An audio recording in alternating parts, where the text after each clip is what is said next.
बिस्मिल्लाहिर्रहमानिर्रहीम। अस्सलाम वालेकुम। वेलकम टू माय चैनल मीठा और नमकीन। आज फिर मैं आपके लिए एक इजी रेसिपी लेकर आई हूँ पेटिस की।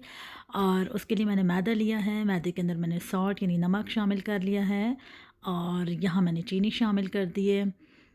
यहाँ मैंने लिया है घी, वेजिटेबल फ़ैट। और जिनके पास जिन ममालिक में घी अवेलेबल नहीं है तो वो मक्खन या बटर भी यूज़ कर सकते हैं। अब आप देख सकते हैं जिस तरीके से हम समोसे की डो बनाते हैं बिल्कुल उसी तरीके से मैं जो हूँ वो घी की मदद से इस आटे को मिक्स कर रही हूँ उंगलियों से। आपने भी इसी तरीके से मिक्स करना है। इससे क्या होता है कि इससे जो हमारी डो बनती है, जो भी चीज़ आप बनाना चाह रहे हैं, चाहे समोसे हों, वैसे तो हम पेटीज़ के लिए ये डो बना रहे हैं, लेकिन आप जो भी चीज़ बनाएंगे तो वो क्रिस्पी बनेगी। यहाँ मैं पानी शामिल कर रही हूँ, लेकिन पानी मैं आहिस्ता-आहिस्ता शामिल कर रही हूँ। जिस तरीके से हम आटा गूँथते हैं, तो आटे के लिए भी हम पानी आहिस्ता-आहिस्ता शामिल करते हैं ताकि ना वो बिल्कुल ही पतला हो जाए और ना ही वो इतना हो कि गूँथने में मुश्किल हो।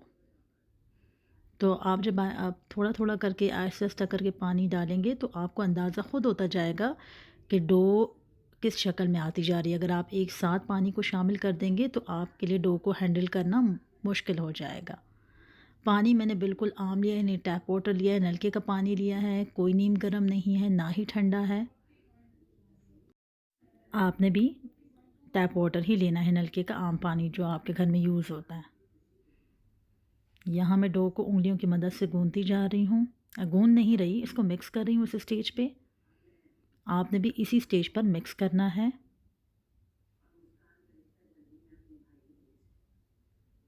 ये प्रोसेस हम इसलिए करते हैं कि इससे ग्लूटेन प्रोड्यूस होता है।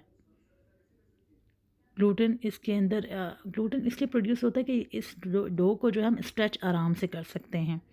आपने देखा होगा कि जब हम पराठे बनाते हैं, कोई चीज़ बनाते हैं, तो डो को जितना फैलाते हैं वो फैलती जाती है। तो उसके लिए ज़रूरी होता है कि मैदे के अंदर आप ग्लूटेन प्रोड्यूस करें। यहाँ मैंने डो को गूँथ लिया है, यानी मिक्स कर लिया और इसको मैंने कुछ देर के लिए रेस्ट के लिए छोड़ दिया था। आप चाहें 20 से 25 मिनट लगेंगे इसके रेस्ट। और यहाँ मैं आपको डो स्ट्रेच करके बता रही हूँ कि किस तरीके से आपकी डो होनी चाहिए। इसी तरीके से आपकी डो सॉफ्ट होनी चाहिए। यहाँ मैं डो को बेल रही हूँ। ये जो डो होती है थोड़ी चिपकती है, तो उसके लिए जो जहाँ आप बेल रहे हैं उसको खुश्की के साथ डस्ट ज़रूर करें।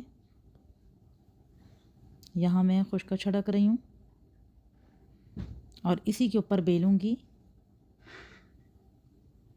उसके बावजूद इस डो को थोड़ा सा हैंडल करना थोड़ा मुश्किल होता है, क्योंकि हमने इसके अंदर घी शामिल किया हुआ है काफ़ी ज़्यादा क्वांटिटी के अंदर। तो इस वजह से डो जो है वो थोड़ी चिपकती है, लेकिन आराम से हैंडल आप इसे कर सकते हैं जब एक बार आप इसे बेल लेंगे। यहाँ आप देख रहे हैं डो कितनी सॉफ्ट है और कितनी आराम से बेली जा रही है। अब इसकी थिकनेस बिल्कुल इसी तरीके से रखनी है जिस तरीके से आप पफ पेस्ट्री बनाते हैं और उसके लिए पेटिस के लिए आप उसको शेप देने के लिए काटते हैं, उसी हिसाब से ही आपने रखना है। यानी 1-1 इंच या 1 से 1.5 इंच के मुताबिक ही आपने इसे काटनी है। शेप आप अपनी मर्ज़ी की दे सकते हैं। मैंने यहाँ सिंपल शेप दी है, त्रिकोण शेप दी है समोसे की तरह। कुछ मैंने समोसे की तरह की शेप्स दी हैं, कुछ मैंने थोड़ी डिफरेंट दी हैं।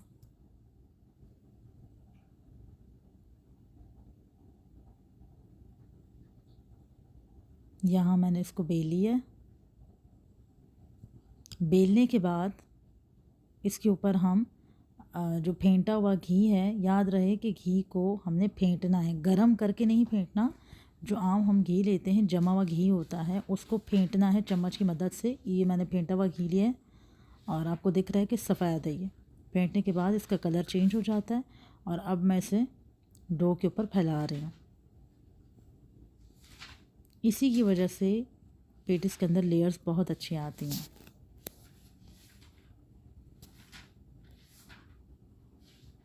इसको पूरी की पूरी डो पर फैलाना नहीं है, इसको इतना फैलाना है कि आपको ये लगे कि डो का कुछ हिस्सा जो है वो बाकी रह गया है, ताकि हम डो को जो है वो आराम से एक दूसरे के ऊपर फोल्ड कर सकें।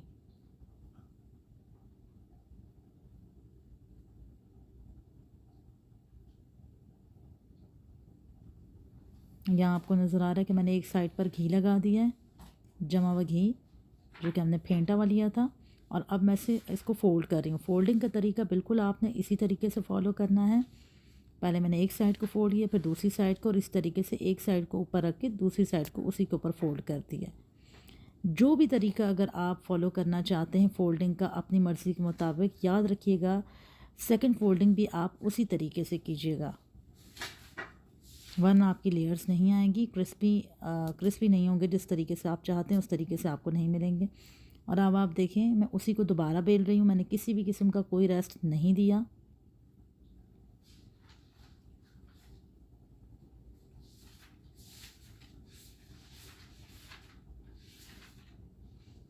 यहाँ आपको नज़र आ रहा है कि मैं इसको अच्छे से बेल रही हूँ।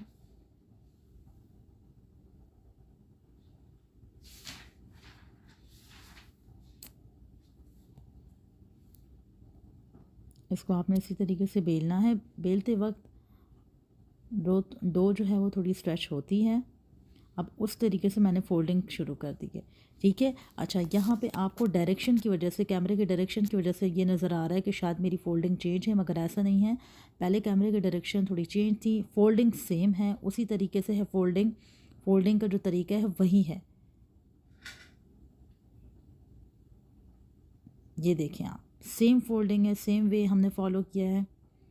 अब मैं इसको थोड़ी देर के लिए रेस्ट के लिए रख दूँगी। रेस्ट के लिए भी इसलिए रखा जब तक हम इसका मसाला तैयार कर लेते हैं। यहाँ मेरे पास मैश्ड उबले हुए आलू हैं, ये धनिया है, टमाटर है। एक बड़े साइज़ का टमाटर लिया, एक बड़े साइज़ की प्याज ली हमने, छोटा छोटा चॉप कर लिया। और अब जो डो हमने रखी थी कुछ देर के लिए, अब उस डो को निकाल के हम दोबारा बेलेंगे। यानी टोटल जो हमने फ़ोल्डिंग की थी वो 2 ही बार की है।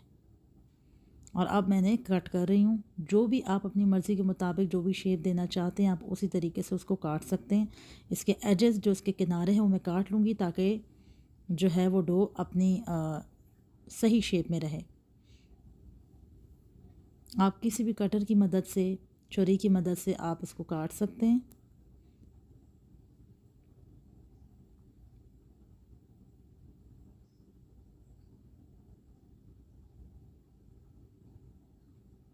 तो यहाँ मैं इस हिसाब से मैं काट रही हूँ। आप चाहें तो कम छोटे साइज़ में भी काट सकते हैं। मैं अपने मुताबिक काट रही हूँ जितना मुझे पेटिस बनाना है।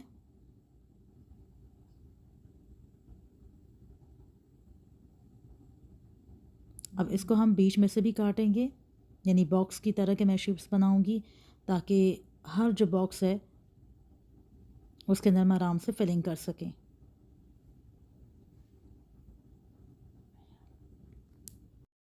यहाँ मैंने अपनी मर्ज़ी के मुताबिक काट लिए हैं साइज़ के।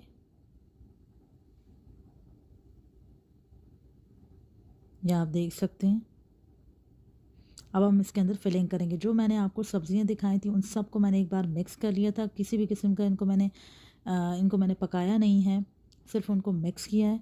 और ये मैं इसके ऊपर रख के और ये इस तरीके से मैं फ़ोल्ड कर रही हूँ। एक साइड को दूसरी साइड के ऊपर रख कर इसके किनारे को हल्का हल्का उंगलियों की मदद से दबा रही हूँ। आप चाहें तो इसको कट ना करें क्योंकि आगे मैं इसको साइड से कट करूँगी। आप चाहें तो इसे कट नहीं करें, क्योंकि अगर आप यहाँ आप देख सकते हैं कि मैं इनके जो एजेस हैं वो मैं काट रही हूँ। डी की शक्ल में इनको ला रही हूँ। अगर आप चाहें तो आप इनके एजेस ना काटें। अगर आप नहीं काटेंगे तो इनके जो लेयर्स हैं वो और ज़्यादा प्रोमिनेंट होंगे, और ज़्यादा अच्छे तरीके से आपको नज़र आएंगी। तो इसी तरीके से मैं आपको और भी दिखा दूँगी। ये देखें, जितने भी डो के जो एक्स्ट्रा एजेस हैं वो मैंने हटा दिए हैं। एक्स्ट्रा जो पार्ट है, हिस्सा है, वो मैंने हटा दिया है। मगर अगर आपको पसंद है, आपको अच्छा लगता है खाना, तो आप इसको एज़ इट इज़ रख सकते हैं। यहाँ मैंने कोई भी आप मोल्ड इस्तेमाल कर सकते हैं, ट्रे, बेकिंग ट्रे इस्तेमाल कर सकते हैं। यहाँ मैंने पाई ट्रे इस्तेमाल की है। मैंने किसी भी किस्म का कोई उसको ग्रीस नहीं किया। उसके बाद मैंने इसको बेक करने के लिए रख दिया था। बेक मैंने 30 मिनट्स के लिए किया था। किसी भी किस्म का कोई ब्रश नहीं किया, कोई एग वॉश नहीं किया। और आप देख सकते हैं इसका रिज़ल्ट कि कितने अच्छे कलर आए इन पर, गोल्डन कलर।